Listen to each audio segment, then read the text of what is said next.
Hi, I'm Lou with another episode of My Car Story. We're at the greatest muscle car show on the planet. We're in driving day, so it's a little bit, audio is going to be a little off, but I'm with Kyle Karp, and Kyle's got a unique concept car. Kyle, what year, make, and model is this one? This is a 1980 Dodge Mirada concept car. The car was built in 1979, August of 79 for the 1980 auto show.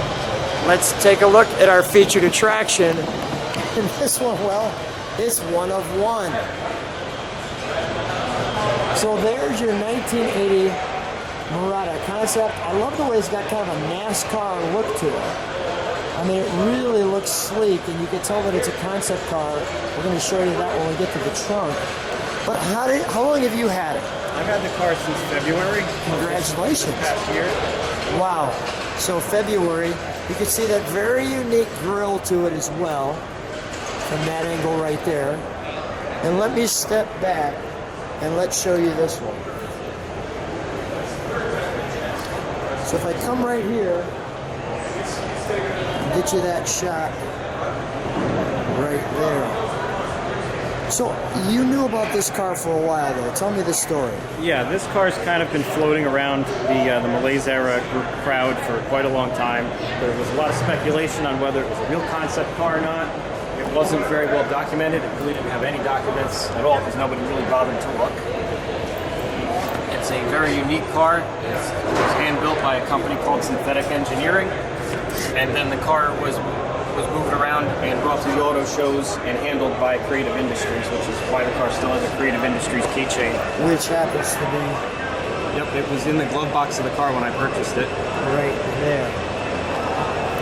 Unfortunately, if you look up the address on the keychain, it just shows an empty, open parking lot now in Detroit. There you go. Well, you've got those nice strips there, typical gas tank there. The back end looks pretty much as is. No, the back end is the car, they took a mold basically. Yeah. Regular Mirada would have been multiple pieces with quarter extensions. Okay. That's all one piece. That's a one-piece mold on the back, so that's a whole one-off back end. The trunk block's also been shaved on it. And the bumper was stripped and painted instead of chrome. Well, I am really glad I asked you about that because it definitely has more details in it. Now you have to go inside the car to open the trunk. Yes, because show me how you do that. Yes, so you pretty much have to just turn the key on, and there's a button in the glove box. All right, let's see it. So you open it up here, you turn it on, and you got power to the switch, and then you got your trunk button right there. All right.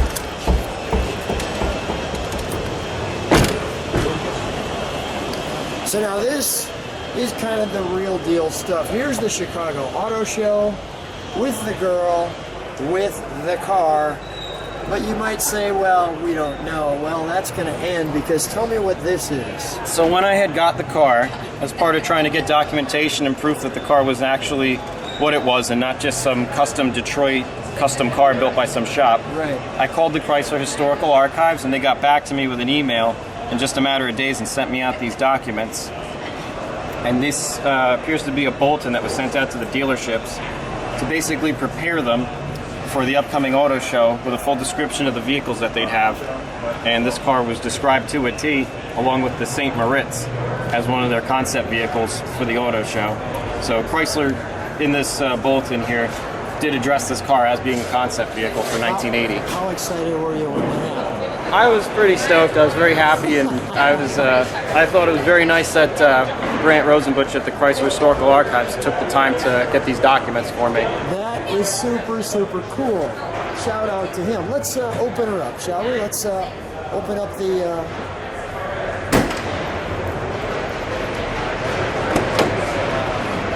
So was there anything in the interior that's custom? They never offered these cars with black interior, black leather interior.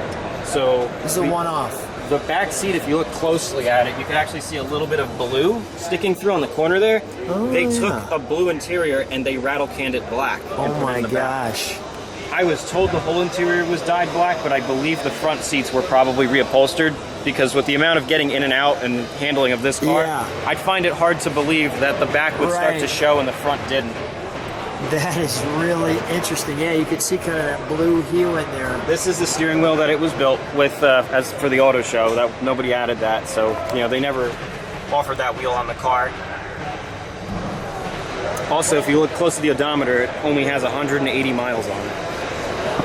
The car's never been registered before. Wow. You get a shot right through the wheel there, you should be able to see it. 181 miles. Wow.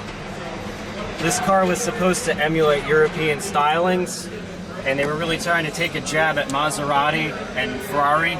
And as part of the little things Chrysler did to poke fun, it actually has a set of like exotic air horns in it. If you push the center button on the steering wheel, you could hear them.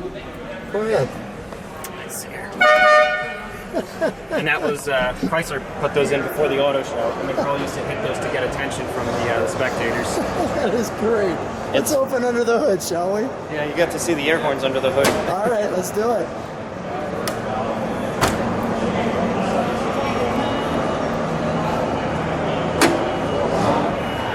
So it's a regular 318 with a 2-barrel. There's our air horns. Go ahead. They built the car with electronic ignition in it. Okay. If you notice, one of the obscurities to it is it's got a blacked out engine compartment where Chryslers were all supposed to be body color.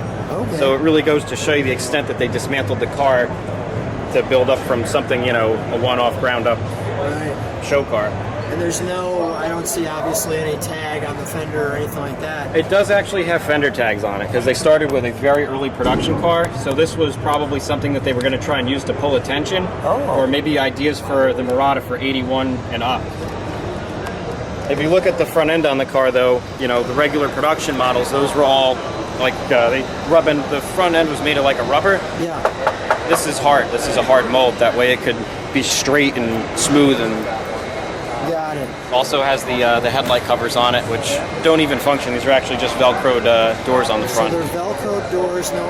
Yeah. Oh my gosh, yeah, just Velcro. Okay. Be careful with those. Yeah. You don't want to lose that on the highway. Is that Velcro going to be solid enough? Or? I've driven the car with the headlight covers on it. There's pins that also slide into this header panel. Okay. I've personally driven this car about 40 miles since I got it. All right, so far so good. Yeah, and that's with these original hoses, original tires, and it actually runs pretty good. Let's. That's a great point. Let's fire it up, shall we? The 318.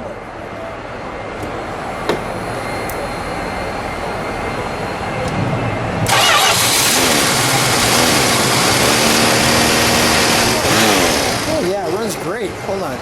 Let me just listen to it. I don't even know if I'm going to be able to hear this. It's probably so quiet.